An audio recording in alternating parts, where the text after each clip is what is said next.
Hey, can you hear me? Come on, put your headphones in. I want you to hear me. If they're already in, turn up the volume. I'll wait.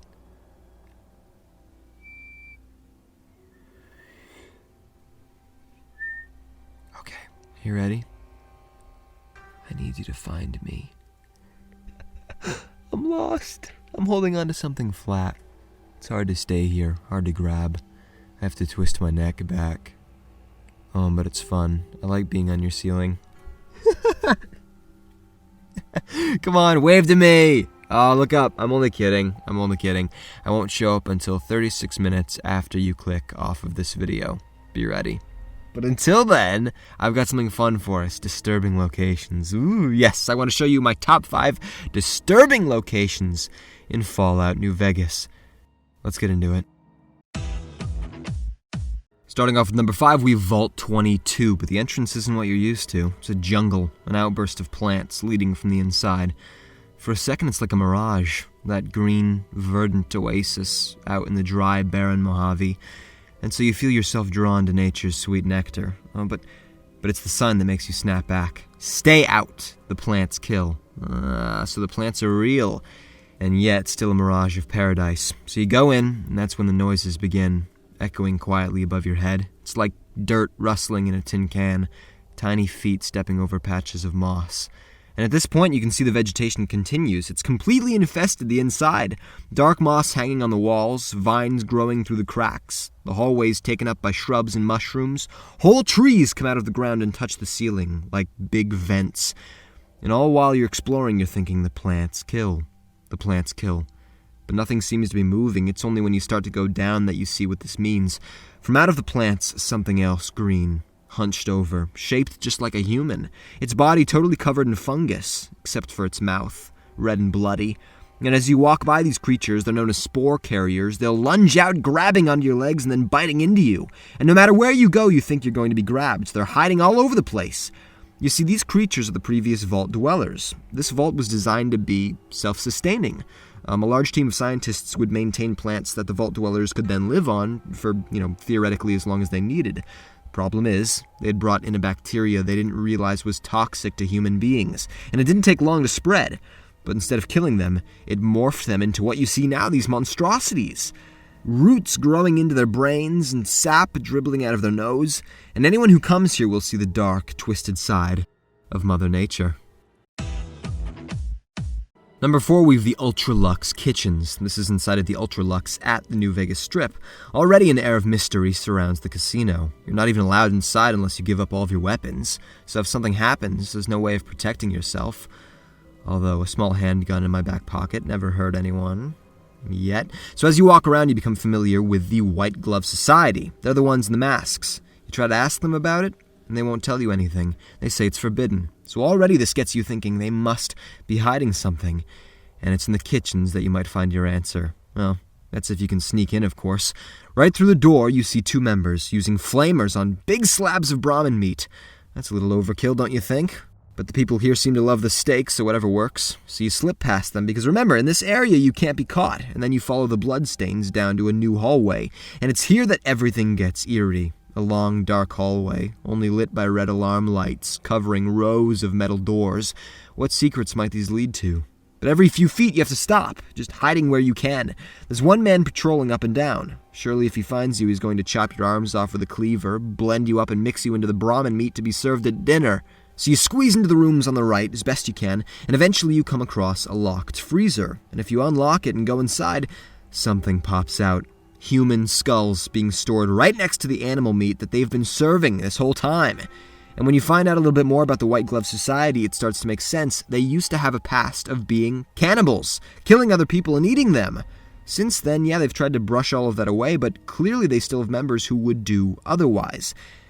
At this point you should leave. The kitchens may be the first place that they would want to put you. Number 3, we have Nipton. This one is in some hidden location. You don't have to sneak your way inside.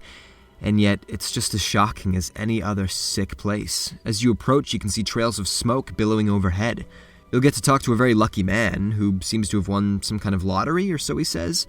But at first that doesn't even register. It's only until you enter the town and then go down the main street that you feel something visceral right on the inside.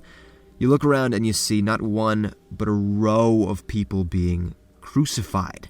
And what's worse is they're still alive. They're barely hanging on the edge of life. There isn't a spot on their body where they can't feel, horrible, horrible pain. Their shoulders are about ready to come loose. And as you walk by, you can see them literally gasping for air. And the perpetrators stand there in glee, enjoying this act of cruelty. In fact, this was only one part of it.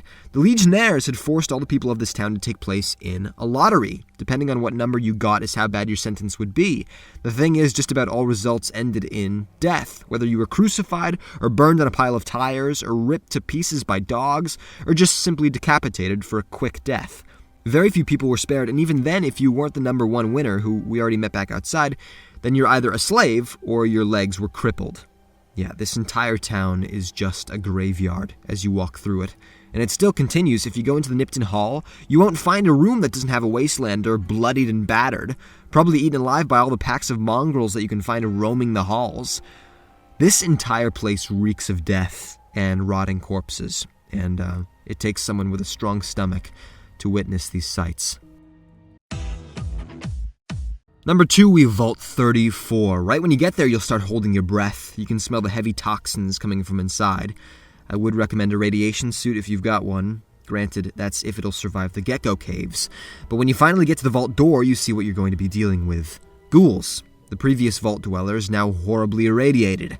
Now, you've dealt with ghouls before. At this point, they're becoming commonplace. The thing is, what makes this so disturbing is just how many there are. The second you shoot, the second you give away your position, be ready for an onslaught. The wretched screams are going to start, the loudest sounds you'll hear down in this forgotten place. And closer they'll get to you, charging through the doorways in droves, always screaming. It's easy to get overpowered. And if you survive the initial encounter, fine, but it's the entire vault that's like this. You'll go down a staircase, you'll find one ghoul, and then it begins again, the screams. And then next moment you're being pinned against a wall, 10 different arms scratching and pulling at you. It's insane. And can drive you that way if you're not careful. Well, these dwellers know a lot about that, going insane. See, this vault had been overstocked with guns, ammunition, explosives, all kinds of weaponry, but the overseer always kept it locked, no matter what.